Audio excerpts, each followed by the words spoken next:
was interested in plant-insect interactions, I decided to study them for my internship. And I was curious how fire influences insect herbivory.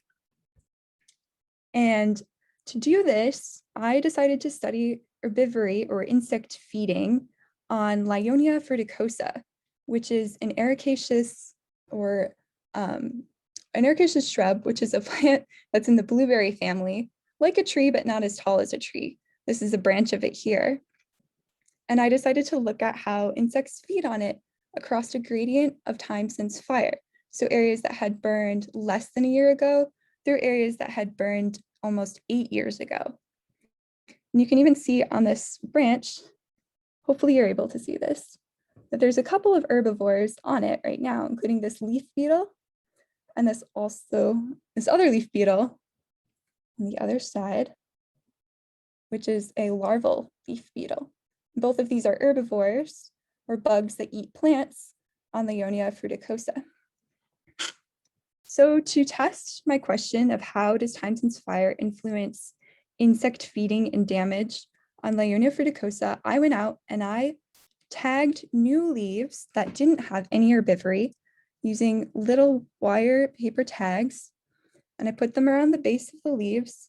And then I went out and I surveyed through time how these leaves were being eaten. And I had 210 plants in 8 areas in that range of less than a year since fire through 8 years since fire. And I recorded how much of the leaves were eaten. So you can see that this one is missing some leaf area, so it was chewed on by an insect. And I found that in areas that had burned less than 2 years ago, herbivory was reduced. But between 3 years and 8 years, herbivory was pretty much the same. So that means it takes almost 2 years or up to 2 years for insects to recover after fire. I also looked at the different types of damage by insects. So this is leaf chewing because it's missing part of the leaf blade. There were also leaf miners on Lyonia fruticosa, which is, you can kind of see, this leaf is curled up because a leaf miner was feeding on the leaf. Because this one's curled up, you can't quite see it, but leaf miners feed in between the layers of the leaf. And they're the insects that make the fun little trails across the leaf. So the next time you're out, maybe try to look at some leaves and see if you can find a leaf miner. They're pretty abundant, so you should be able to.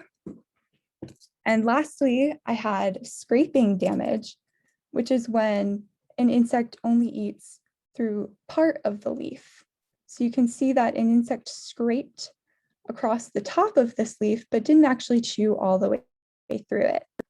And I found that scraping and leaf mining damage was unaffected by fire within the time range that I studied, but leaf chewing was delayed or reduced for 2 years post-fire. And so that was what I did for my intern project.